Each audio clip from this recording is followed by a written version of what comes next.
போராட்டம் நடத்திய விடுதலை சிறுத்தைகள் கட்சி, இலங்கை தமிழர்களோட எதிரியாக கருதப்படுற காங்கிரஸ் கூடவும், விடுதலை புலிகளோட ஆதரவு கட்சியான பாமக, விடுதலை புலிகளை எதிர்க்கும் அதிமுகவுடனும் கூட்டணி வைத்திருப்பது எந்த விதத்தில் சரியானதுன்னு நினைக்கிறீங்கன்னு கேட்டிருக்காரு. கூட்டணி வைக்கிறவங்களா யாரும் சரி தப்பெல்லாம் பத்தி எல்லாம் யோசிக்கிறது இல்ல. கூட்டணி வைக்கிறதுக்கு ஒரே ஒரு தர்க்கம் தான் இருக்கு, லாஜிக் தான்.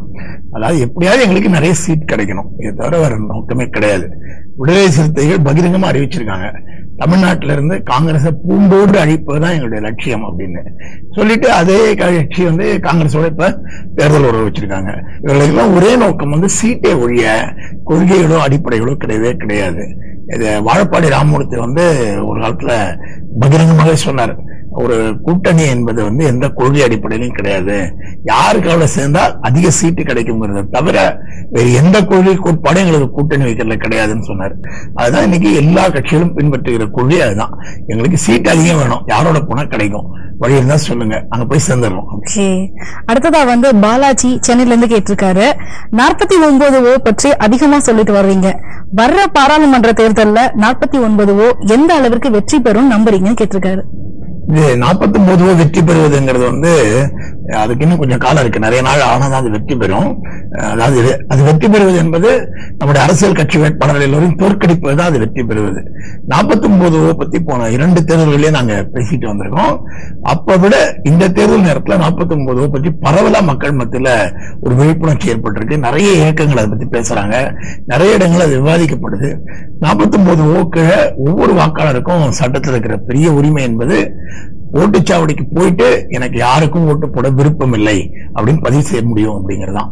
இது ஒரு மிகப்பெரிய உரிமை, சட்டத்திலே கொடுத்திருக்காங்க. அப்ப அப்படி பதிவு செய்யற போது என்ன ஆகும் நம்ம யோசிச்சு பார்க்கணும். இன்னைக்கு ஒரு வேட்பாளர் 2 லட்சம் ஓட்டு வாங்கி ஜெயிக்கிறார்னு வச்சுக்கலாம். அங்க 2,10,000 ஓட்டு 49 விழுந்தால் என்ன ஆகும்? அது ஒரு பெரிய நெருக்கடி ஏற்படுத்தும். நம்ம நீதிமன்றத்துக்கு போகலாம்.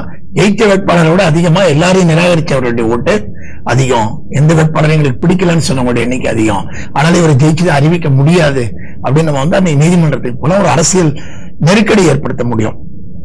அதை நோக்கி போவதற்கு 49 இப்ப பகிரங்கமா போட வேண்டிய கட்டாயத்துல இருக்கு. அதாவது வாக்குச்சாவடியில அது அந்த மின்னணு எந்திரத்திலே பதிவு செய்யற சூழ்நிலை இன்னும் வரல. அதுக்காக ஒரு வழக்கு உச்ச நீதிமன்றத்துல இன்னும் பெண்டிங்ல இருக்கு. என்னைக்கு உச்ச நீதிமன்றம் இத அந்த மெஷின்லயே போடலாம்னு சொல்லுதோ அன்னைக்கு ஏராளமான பொதுமக்கள் இது ரகசியம் ஆயிடுச்சுன்னா ரொம்ப தைரியமா 49 போடுவாங்க. அன்னைக்கு 49 நிச்சயம் வெற்றி அடையும்னு எனக்கு சந்தேகமே இல்லை. ஓகே, அடுத்ததா கலிபோர்னியால இருந்து ரமேஷ் கேட்டிருக்காரு, ஜெயலலிதாவின் இலங்கை தமிழர்கள் மீதான திடீர் அக்கறை பற்றி நீங்க ஸ்கிப் லைன் போராட்டம் அப்படின்னு சொல்லி விமர்சனம் பண்ணீங்க, அது சரியா? இலங்கை அரசு கச்சத்தீவை புனித பூமியாக வைத்திருப்பது பற்றி எனக்கு நீங்க பதில் சொல்ல முடியுமான்னு கேட்டிருக்காரு ரமேஷ். அந்த ஸ்கிப் லஞ்ச் போராட்டம் ஏன் சொன்னோம்னா, இந்த இவங்க எல்லாருடைய உண்ணாவிரத போராட்டமே ஒரு மாதிரி ஒரு ஸ்கிப் லஞ்ச் தான். காலையில சாப்பிட்டு உண்ணாவிரத பந்தலுக்கு வந்துடுறாங்க, மதிய உணவு மட்டும்தான் ஸ்கிப் பண்றாங்க, சாயந்தரம் 6 மணிக்கு ஜூஸ் குடிச்சிட்டு வீட்டுக்கு சாப்பிட போயிடுறாங்க. அதனால அது என்ன உண்ணாநிலை போராட்டம்? உண்மையிலேயே அது ஸ்கிப் லஞ்ச், மதிய லஞ்சை மட்டும் வேண்டாம்னு விட்டுற போராட்டம் தான் அது. அதனாலதான் அதை நான் ஸ்கிப் லஞ்ச் போராட்டம்னு கிண்டல் அடிக்கிறேன். அதுல ஜெயலலிதாவுக்கு இப்ப இது அக்கறைங்கிறத விட கூட சேர்ந்திருக்கிற இந்திய கம்யூனிஸ்ட் கட்சி, வைகோவுடைய மதிமுக, அவங்க 2 பேரும் ரொம்ப தீவிரமா இலங்கை பிரச்சனையில குரல் கொடுத்துட்டு இருந்தாங்க.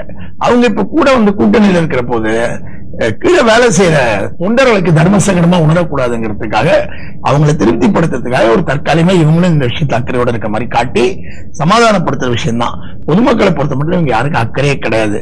ஏற்கனவே நான் சொன்ன மாதிரி சீட் அதிகம் வரதுக்கு எந்த பக்கம் இருந்தா அவங்க சரின்னு நினைக்கிறாங்க அங்க போய் இருக்கிறாங்க, அவ்வளவுதான் இந்த விஷயம். கச்சத்தீவை பொறுத்த மட்டும் அதை நம்ம ஏற்கனவே இலங்கைக்கு கொடுத்தது என்பதே ஒரு தவறான முடிவு, அது முறையா எடுக்கப்பட்ட முடிவே இல்லை.